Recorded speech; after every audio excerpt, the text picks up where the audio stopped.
Deddy Mulyadi mengambil langkah cepat untuk menangani persoalan serius yang tengah dihadapi ribuan tenaga honorer di Jawa Barat. Ia berencana segera menemui Rini Widiantini, Menteri Pendayagunaan Aparatur Negara dan Reformasi Birokrasi, PAN-RB, guna mencari celah hukum agar gaji para tenaga honorer yang tertahan bisa segera dicairkan. Langkah ini dilakukan menyusul situasi yang cukup memprihatinkan, di mana sebanyak 3.823 tenaga honorer yang terdiri dari guru, tenaga administrasi, hingga petugas kebersihan belum menerima gaji untuk periode Maret dan April 2026. Kondisi ini tentu menimbulkan tekanan ekonomi yang tidak ringan, mengingat sebagian besar dari mereka sangat bergantung pada penghasilan bulanan tersebut untuk memenuhi kebutuhan hidup sehari-hari. Ironisnya, permasalahan ini bukan disebabkan oleh ketiadaan anggaran.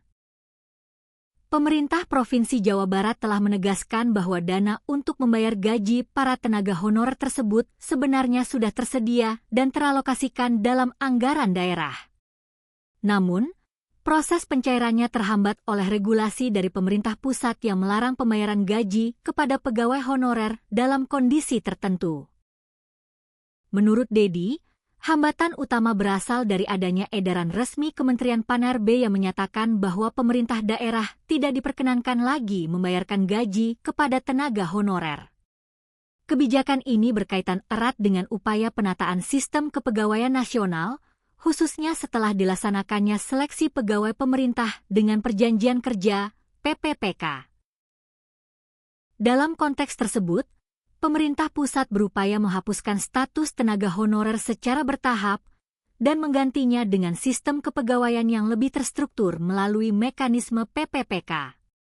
Namun, implementasi kebijakan ini di lapangan ternyata tidak semudah yang dibayangkan. Di satu sisi, aturan tersebut bersifat mengikat dan harus dipatuhi oleh pemerintah daerah untuk menghindari potensi pelanggaran administrasi maupun temuan dalam audit keuangan. Jika Pemprov Jawa Barat tetap membayarkan gaji tenaga honorer tanpa dasar hukum yang jelas, maka hal itu berisiko dianggap sebagai penyimpangan keuangan. Namun di sisi lain, realitas di lapangan menunjukkan bahwa keberadaan tenaga honorer masih sangat dibutuhkan, terutama di sektor pendidikan. Banyak sekolah di berbagai daerah di Jawa Barat yang masih bergantung pada tenaga non-ASN untuk menjalankan kegiatan operasional sehari-hari. Kondisi inilah yang kemudian menimbulkan dilema besar antara kepatuhan terhadap regulasi pusat dan kebutuhan nyata di lapangan. Pemerintah daerah berada dalam posisi sulit karena harus menyeimbangkan antara aspek hukum dan tanggung jawab sosial terhadap para pekerja yang telah berkontribusi dalam sistem pendidikan. Situasi ini juga menyoroti adanya kesenjangan antara kebijakan nasional dan implementasi di daerah. Meskipun tujuan reformasi birokrasi adalah untuk menciptakan sistem yang lebih tertib dan profesional, transisi menuju sistem tersebut ternyata memerlukan penyesuaian yang lebih matang agar tidak menimbulkan dampak negatif bagi para tenaga kerja yang sudah ada. Karena itu, langkah yang diambil oleh Deddy untuk langsung berkoordinasi dengan pemerintah pusat menjadi sangat penting. Ia tidak hanya berupaya mencari solusi administratif, tetapi juga ingin memastikan bahwa hak-hak para tenaga honorer tetap terlindungi tanpa melanggar aturan yang berlaku.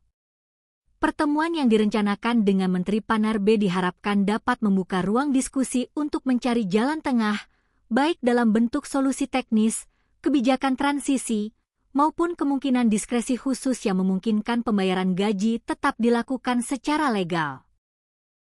Masalah ini bukan sekadar soal administrasi keuangan, tetapi juga menyangkut aspek kemanusiaan, keberlangsungan pendidikan, dan kepercayaan publik terhadap pemerintah. Oleh karena itu, penyelesaiannya membutuhkan pendekatan yang tidak hanya berbasis regulasi, tetapi juga mempertimbangkan realitas sosial di lapangan. Situasi yang dihadapi ribuan tenaga honorer ini semakin menegaskan betapa pentingnya peran mereka dalam menopang sistem pendidikan di daerah. Deddy Mulyadi secara tegas menyatakan bahwa tenaga honorer bukan sekadar pelengkap, melainkan bagian vital dari operasional sekolah sehari-hari. Para guru honorer, misalnya, selama ini mengisi kekosongan tenaga pendidik di banyak sekolah, terutama di wilayah yang masih kekurangan guru berstatus ASN atau PPPK. Mereka mengajar berbagai mata pelajaran, membimbing siswa, hingga menjalankan tugas-tugas tambahan yang tidak jarang melebihi deskripsi kerja formal. Tidak hanya itu, tenaga administrasi dan tata usaha juga memiliki peran krusial dalam menjaga kelancaran sistem birokrasi sekolah. Mulai dari pengelolaan data siswa, administrasi akademik, hingga pelaporan ke Dinas Pendidikan, semua berjalan berkat kontribusi mereka. Sementara itu, tenaga kebersihan memastikan lingkungan sekolah tetap layak dan nyaman untuk kegiatan belajar mengajar. Dengan peran sebesar itu, keterlambatan pembayaran gaji tentu membawa dampak yang signifikan. Tidak sedikit dari mereka yang harus mencari cara lain untuk memenuhi kebutuhan hidup, bahkan ada yang terpaksa berutang demi bertahan.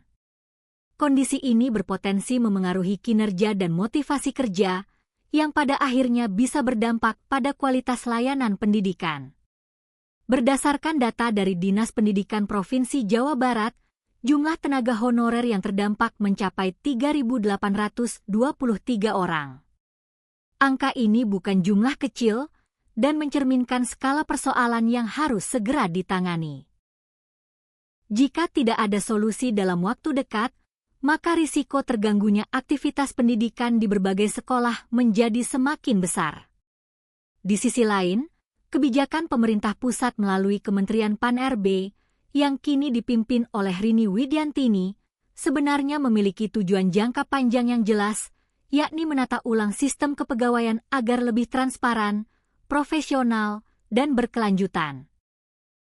Penghapusan tenaga honorer dan pengalihan ke skema PPPK diharapkan dapat memberikan kepastian status serta perlindungan yang lebih baik bagi para pekerja.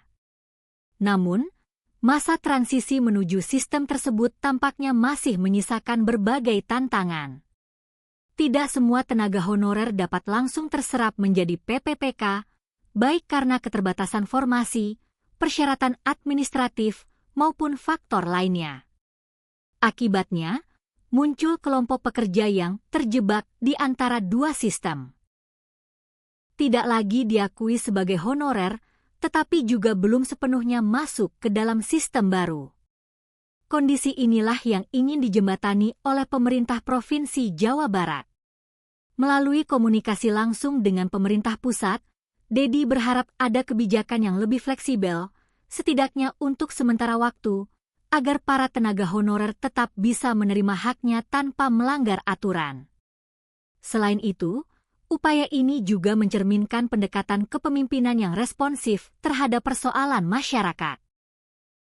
Alih-alih menunggu perubahan kebijakan dari pusat, Dedi memilih untuk proaktif mencari solusi dengan membuka dialog dan negosiasi. Diharapkan, hasil dari pertemuan tersebut nantinya dapat memberikan kejelasan, tidak hanya bagi 3.823 tenaga honorer yang terdampak, tetapi juga bagi daerah-daerah lain yang mungkin menghadapi persoalan serupa. Upaya yang dilakukan Dedi Mulyadi untuk menemui Rini Widiantini pada akhirnya menjadi titik krusial dalam menentukan nasib ribuan tenaga honorer di Jawa Barat. Pertemuan tersebut diharapkan tidak hanya menghasilkan solusi jangka pendek berupa pencairan gaji yang tertunda, tetapi juga membuka jalan bagi kebijakan transisi yang lebih adil dan realistis. Harapan utama yang dibawa pemerintah Provinsi Jawa Barat adalah adanya diskresi atau kelonggaran aturan dari pemerintah pusat. Diskresi ini penting agar pembayaran gaji kepada tenaga honorer dapat dilakukan tanpa menimbulkan konsekuensi hukum atau temuan administratif di kemudian hari. Dengan demikian, pemerintah daerah tetap dapat menjalankan kewajibannya kepada para pekerja tanpa harus melanggar regulasi yang berlaku. Lebih jauh lagi, persoalan ini sebenarnya mencerminkan tantangan besar dalam proses reformasi birokrasi di Indonesia. Di satu sisi, penataan sistem kepegawaian melalui skema PPPK merupakan langkah strategis untuk menciptakan tata kelola yang lebih baik. Namun di sisi lain, implementasinya membutuhkan sensitivitas terhadap kondisi real di lapangan, terutama di sektor-sektor vital seperti pendidikan. Jika tidak dikelola dengan baik, masa transisi ini berpotensi menimbulkan ketidakpastian bagi para tenaga kerja, bahkan bisa mengganggu pelayanan publik. Oleh karena itu, diperlukan sinergi yang kuat antara pemerintah pusat dan daerah agar kebijakan yang diambil tidak hanya ideal secara konsep, tetapi juga aplikatif dan tidak merugikan pihak-pihak tertentu. Bagi para tenaga honorer sendiri, situasi ini tentu menjadi ujian yang berat. Mereka berada dalam posisi yang rentan, menunggu kejelasan status sekaligus hak finansial yang belum terpenuhi. Meski demikian, banyak dari mereka tetap menjalankan tugas dengan penuh tanggung jawab demi menjaga keberlangsungan proses pendidikan di sekolah masing-masing. Ke depan, solusi yang dihasilkan dari pertemuan ini akan menjadi preseden penting dalam penanganan isu serupa di daerah lain. Jika ditemukan formula yang tepat, maka hal itu bisa menjadi acuan nasional dalam menyelesaikan persoalan tenaga honorer secara lebih komprehensif. Pada akhirnya, penyelesaian masalah ini bukan hanya soal membayar gaji yang tertunda, tetapi juga tentang memastikan keadilan, kepastian, dan penghargaan terhadap kontribusi para tenaga honorer. Mereka adalah bagian dari sistem yang telah berjalan selama bertahun-tahun dan sudah sepatutnya mendapatkan perhatian serta solusi yang layak. Kini, semua pihak menantikan hasil dari komunikasi antara pemerintah Provinsi Jawa Barat dan Kementerian Pan-RB. Apakah akan ada jalan keluar yang mampu menjembatani aturan dan kebutuhan di lapangan, atau justru persoalan ini akan terus berlarut, masih menjadi tanda tanya. Yang jelas, keputusan yang diambil nantinya akan sangat menentukan masa depan ribuan tenaga honorer, serta kualitas layanan pendidikan di Jawa Barat secara keseluruhan.